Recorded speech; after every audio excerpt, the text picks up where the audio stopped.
আসসালামু আলাইকুম বন্ধুরা, আমি একজন দেউলিয়া খামারি। তবে লাভ লস আমি খুব কাছ থেকে দেখেছি। আজকে কথা বলবো আপনার ডেইরি খামারে লাভ বেশি না আপনার ফ্যাটেনিং করায় লাভ বেশি, এই বিষয়টা নিয়ে আজকে একবারে খোলামেলা আলোচনা করব। আলোচনা শুরুর আগে একটা কথা আপনাদেরকে বলে রাখি। অনেকেই বলবেন, বেটা তুই দেউলিয়া, তুই বারে বারে কেন খামার বিষয়ে কোনটা উন্নতি হবে কোনটা উন্নত হবে না এটা নিয়ে কেন আলোচনা করিস? আসলে ভাই, আমি আমার খামারের থেকে লাভ লস দুটাই দেখেছি, সুতরাং আমি ভালো বলতে পারবো। আমার আমার মতো যারা স্বল্প পুঁজি নিয়ে আছেন, যাদের স্বল্প পুঁজি মানে টাকা পয়সা কম, তাদের ডেইরি সেক্টরটাই হচ্ছে মানে ডেইরিতে খামার করা, মানে ডেইরি খামার করাই হচ্ছে সবচেয়ে লাভজনক। আমি আজকে আপনাদেরকে একদম হাতে কলমে দেখিয়ে দিব।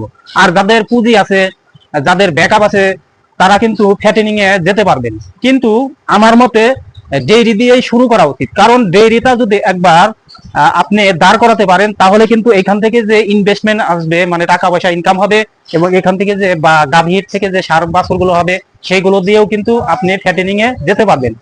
এখন আমি হাতে কলমে কিছু বিষয় আপনাদেরকে তুলে ধরি। যেমন আমার এই দুইটা বকনা বাছুর, আমি আজকে গত লাস্ট 3 মাস যাবত একটা দানাদার খাবারও কিন্তু এদেরকে দেই নেই, তারপরেও কিন্তু এরা ঠিক আছে। এতদিন যদি আমি এদেরকে কিছু পরিমাণ 1 কেজি করে দানাদার খাবারও দিতে পারতাম, তাহলে কিন্তু এইগুলো এতদিন হেঁটে আসতো, মা হয়ে যেত। এখন আপনি যদি এরকম দুটা সার বাছুর কিনতে যান, কমপক্ষে 80,000 বা 70,000 করে কিন্তু আপনাকে কমসে কম কিনতে হবে। সেই দুইটা সার বাছুর আপনি বাড়িতে আনার পর থেকে কিন্তু এদেরকে একটা দুইটা যদি 2 লক্ষ টাকা দিয়ে কিনেন, তাহলে কমসে কম আপনাকে 70,000 টাকা 6 মাসের জন্য আপনার ব্যাকআপে রাখতে হবে এদেরকে দানাদার খাবার খাওয়ানোর জন্য। তারপরে 6 মাস পরে কিন্তু আপনি এখান থেকে ভালো একটা লাভ পাবেন। ডেইরি থেকে ফ্যাটেনিং এ লাভ বেশি, কিন্তু সেটা দীর্ঘ একটা সময়ের পর। এই সময়টা কিন্তু আপনি এখান থেকে কোনো প্রফিট পাবেন না। আবার যদি আপনি দুইটা বকনা কিনেন, বকনা কিনে 6 মাস পালেন, 70,000 না, আপনি যদি 30,000 টাকা এর পিছনে খরচ করেন, এরা কিন্তু ভালোভাবে মা হতে পারবে। আর এরা যদি মা হয়ে যায়, তাহলে কিন্তু এই ফল গাছ লাগানোর মতো। তাহলে কিন্তু আপনার খামারের ভিত্তি স্থাপন হলো, 2টা গাভীর থেকে আপনি 2টা বাচ্চা পাবেন, এবং দীর্ঘ মেয়াদি একটা যে লাভের একটা ফল এখান থেকে কিন্তু পাবেন। ডেইরি খামারটা হচ্ছে ধীরে ধীরে আপনার লাভ আসবে। ফ্যাটেনিং এ 5-6 মাস পরে আসবে অনেকগুলো টাকা, এবং তাতে রিস্কও আছে। আর ডেইরিতে আপনার এখানে সমস্যা হচ্ছে, আপনাকে কুকুরমটা বেশি দিতে হবে। মানে খামার এইখানে এই বকনাগুলো কিভাবে হিটে আসবে, এবং হিটে আসার পরে এই গর্ভবতী গাভীর একটা যত্ন, তারপরে আপনার এদের খাওয়া দাওয়ার ব্যবস্থা করা, ভালো খাবার দাবার দেওয়া, গাভী বাচ্চা হওয়ার পরে দুধ দহন করা, সকালবেলায় দুধ দহন করা এবং সেটাকে বাজারজাত করা। আর তৃতীয় আর একটা সমস্যা থাকে বেশি দুধের গাভীগুলোর, ম্যাস্টাইটিস। এই বিষয়গুলো যদি আপনি মেনটেনেন্স করতে পারেন, আপনি যদি এইগুলো মানে ম্যাস্টাইটিসের সমস্যা সম্পর্কে আপনার ধারণা থাকে, এবং দুধের যে বাজার আপনি যদি সেইটা সেট আপ করতে পারেন। আমি কিন্তু আমার দুধগুলো আমি মিষ্টির দোকানে দিতাম। এইগুলো যদি আপনি করতে পারেন, তাহলে কিন্তু এইখান থেকে যে প্রফিট আসবে, এইখান থেকে যে টাকা আসবে, সেটা দিয়েই আপনি খামার ডেভেলপ করে ফ্যাটেনিং এ যেতে পারবেন। এইভাবেই কিন্তু অনেক বড় বড় খামার আপনি দাঁড়িয়ে আছে।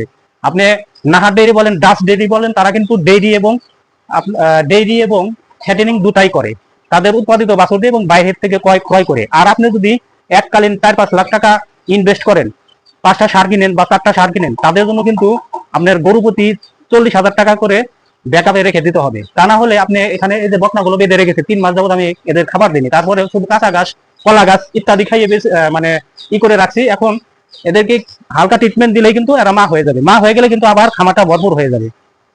আর যাদের আপনার একটু পরিশ্রম করার মন মানসিকতা কম, বাড়িতে লোকজন কম, আপনার টাকা পয়সা আছে, টাকা পয়সার অভাব নেই, তারাই কিন্তু ফ্যাটেনিং এ যেতে পারবে। ফ্যাটেনিং এও কিন্তু আপনার সমস্যা আছে, তাদেরকে কিন্তু পর্যাপ্ত খাবার সবসময় দিয়ে রাখতে হবে। যদি খাবার না দেন, ঠিক মতো দানাদার খাবার, কাঁচা ঘাস না খাওয়ান, তাহলে কিন্তু আপনি সেই গরুটা 6 মাস পরে বিক্রি করতে পারবেন না। আর 6 মাস বা 1 বছরের উপর যদি একটা ফ্যাটেনিং এর গরু তেলে বিক্রি করতে যান, তাহলে কিন্তু সেই ক্ষেত্রে লস হবে।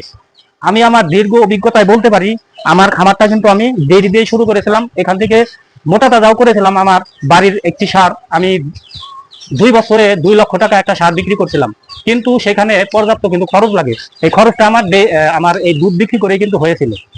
ডেইরিতে আপনার খাটনি বেশি, কিন্তু এখান থেকে ধীরে ধীরে লাভ আসে, দীর্ঘ সময় কিন্তু সেটা চলতে থাকে।